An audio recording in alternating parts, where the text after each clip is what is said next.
Hi, welcome to rslakshmicreation. இன்றைக்கி நம்ம பார்க்க போகிறது இன்டீரியர் டிசைனுக்கு வைக்கிற மாதிரி ஒரு பாட் எப்படி பண்ணுறது அப்படின்னு பார்க்க போகிறோம்.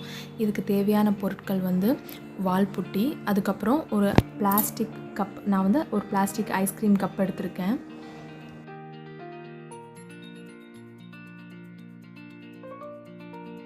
வால்புட்டியை நான் ஒரு பவுலில் எடுத்து போட்டுட்டு கொஞ்சம் கொஞ்சமாக எவ்வளோ தண்ணி தேவையோ அந்த அளவுக்கு நான் தெளிச்சிட்டு அதை மிக்ஸ் பண்ணுறேன்.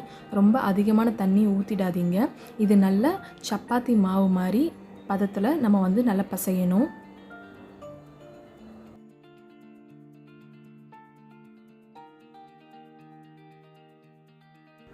ஏர் பபிள்ஸ் இல்லாமல் எந்த ஒரு லம்ஸும் இல்லாமல் கரெக்டான குவான்டிட்டியாக தண்ணி ஊற்றி கொஞ்சம் கொஞ்சமாக பிசைஞ்சு இப்போ நான் எப்படி காமிக்கிறோம் அந்த கன்சிஸ்டன்சி வர மாதிரி நீங்கள் பிசைஞ்சு வச்சுக்கோங்க. இது இப்படி நம்ம மடக்கும் போது அது பிரேக் ஆகாமல் இருக்கணும். அதுதான் கரெக்டான கன்சிஸ்டன்சி. அதுக்கப்புறம் கையை நல்லா சுத்தம் பண்ணிவிட்டு இப்போது அந்த க்ளேவை நம்ம யூஸ் பண்ணலாம். நான் இப்போது கட்டிங் மேட் யூஸ் பண்ணியிருக்கேன். இதில் ஃபஸ்ட்டு பவுடர் அப்ளை பண்ணிவிட்டு நான் ஈக்குவலாக ஸ்ப்ரெட் பண்ணிக்கிறேன். ஈக்குவலாக ஸ்ப்ரெட் பண்ணதுக்கப்புறம் நான் ஒரு ஐஸ்கிரீம் கப் எடுத்திருக்கேன். அந்த பிளாஸ்டிக் கப்பில் லைட்டாக கொஞ்சம் வாட்டர் அப்ளை பண்ணிவிட்டு அதுக்கு மேலே இதை போட்டு ஃபுல்லாக கவர் பண்ணிவிடுங்க.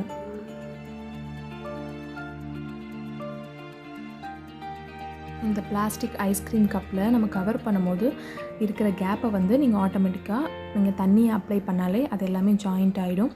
அதுக்கப்புறம் இந்த எட்ஜ் எல்லாமே நல்லா வாட்டர் அப்ளை பண்ணி ஈவனாக பண்ணிக்கோங்க. பண்ணதுக்கப்புறம் நான் என்கிட்ட இருக்கிற மிச்சத்தை என்ன பண்ணியிருக்கேன்னா ஃபுல்லாக அப்ளை பண்ணதுக்கப்புறம் அது சீக்கிரமாக நம்மளுக்கு 3 ஹார்ஸ்க்குள்ளே ட்ரை ஆகிடும்.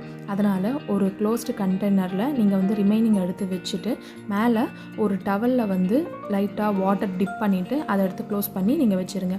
நீங்கள் மேக்ஸிமம் 3 ஹார்ஸ்க்குள்ளே யூஸ் பண்ணிவிடுங்க, இல்லாட்டி அது ட்ரை ஆகிடும்.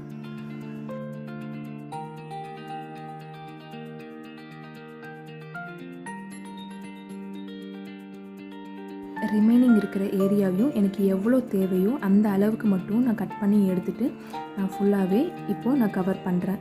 அதுக்கப்புறம் நம்மளுக்கு கொஞ்சம் ஈவனாக இருக்கணுங்கிறதுனால சின்ன சின்ன பிட்டாக எடுத்து அதை கொஞ்சம் கட் பண்ணிவிட்டு அதையும் நீங்கள் எங்கெல்லாம் கேப் அன்ஈவனாக இருக்கோ அங்கே ஃபுல்லாகவே நீங்கள் ஸ்ப்ரெட் பண்ணிங்க.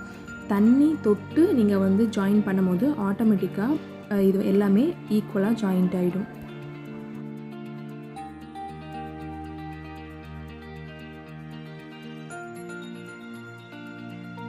ஒரு 3 ஹார்ஸ்க்கு நல்லா ட்ரை ஆனதுக்கப்புறம் நீங்கள் சாண்ட் பேப்பர் எடுத்து எல்லா இடத்துலையும் ஈக்குவலாக சாண்ட் பண்ணி வச்சுக்கோங்க. சாண்ட் பண்ணுறதுக்கு முன்னாடி செக் பண்ணி பாருங்கள் அது நல்லா ஸ்ட்ராங்காக இருக்கான்ட்டு.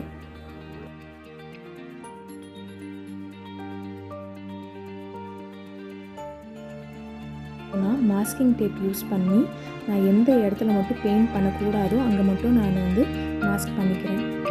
அதுக்கப்புறம் நான் என்னோடய அக்ரிலிக் கலர்ஸ், பிளாக் கலர்ஸ், அப்புறம் நியான் கலர்ஸ் யூஸ் பண்ணி எனக்கு என்ன மாதிரி டிசைன் வேணுமோ அந்த டிசைனை நான் இங்கே பண்ணுறேன்.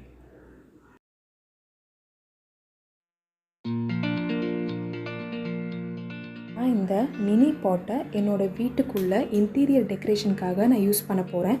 அதனால் நம்ம வார்னிஷ் வேணும்னு பண்ணிக்கலாம், வேண்டான விட்டுடலாம். நான் இதில் மணி பிளான்ட்டை யூஸ் பண்ணியிருக்கேன். நான் எப்படி மணி பிளான்ட்டை இதில் நான் வச்சேன் அப்படிங்கிறத நீங்கள் ஃபைனலாக இந்த வீடியோவில் பார்க்கலாம். நான் என்னென்ன மெட்டீரியல்ஸ்லாம் யூஸ் பண்ணியிருக்கேன்னு நான் லிங்க்கை டிஸ்கிரிப்ஷனில் மென்ஷன் பண்ணுறேன். அதுக்கப்புறம் நீங்கள் என்னோடய லிங்க்லேருந்து வாங்கினீங்கன்னா இட்ஸி பிட்ஸியில் 5% டிஸ்கவுண்ட் உங்களுக்கு கிடைக்கும். நீங்கள் அதை யூஸ் பண்ணிக்கோங்க.